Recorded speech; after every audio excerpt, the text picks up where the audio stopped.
Hello and welcome to the Empathic Designer podcast. I'm your host Vytheeshwaran. Cognitive bias happens when we look at the world through our lens. This means cognitive bias is everywhere and is in every one of us, however rational and objective we think we are, which in itself is a bias. Our judgment is often clouded either consciously or unconsciously by our experiences, motives, and emotions that lead to such biases. In this series, we will look at some typical biases that we encounter as learning professionals. I will talk about two biases in each episode for this month. So, let's get started. One of the important roles of an L&D professional is performing needs analysis. Have you ever been in a situation where you knew that you have hit the sweet spot with your solution, with your client giving you just the right answers you've been expecting? This is known as confirmation bias. Confirmation bias is the process of searching for evidence that supports our opinions, and this often leads to overvaluing evidence that supports our opinions while discounting evidence that contradicts or weakens our opinion. Confirmation bias often comes into play when learning consultants often rely upon their past experiences, searching for similar solutions deployed elsewhere and trying to adapt the same in this particular scenario. This leads to stereotyping and innovation is stymied. Confirmation bias also happens on the other side of the table where clients see some new technology and look for ways to make it work in their particular scenario. The best way to overcome confirmation bias is to play the role of the devil's advocate in questioning the validity of the conclusions you have reached and the recommendations you are making. This helps re-evaluating our position and helps us see through this particular bias.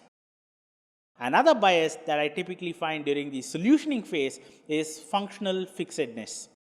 This bias limits utilizing an object or an idea in only the way it is traditionally used. A couple of years back, I was consulting for an insurance company to develop training for their network of field agents who are working out of remote parts of the state where even 3G network was not possible. From our discussions, it became clear that while their field agents had the selling skills, they lacked product knowledge and were unable to keep themselves abreast of the latest offerings by the company. Also, most of the agents were contractors and didn't have a platform to connect and network. It soon became clear that the traditional learning modalities won't work. So I came up with this proposal of developing a chatbot to connect learners over a single platform to have product information made available on demand and also help insurance agents from various districts connect with each other and create a crowdsourced platform for themselves. Product knowledge doesn't always require an interactive e-learning, product videos, or even a lengthy classroom session.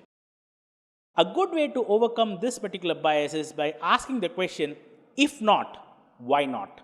Each time you rule out an option, ask yourself why it won't work. Even if the answer seems too obvious to you, pause for a moment, ask this question to yourself, and try drafting an answer to this question.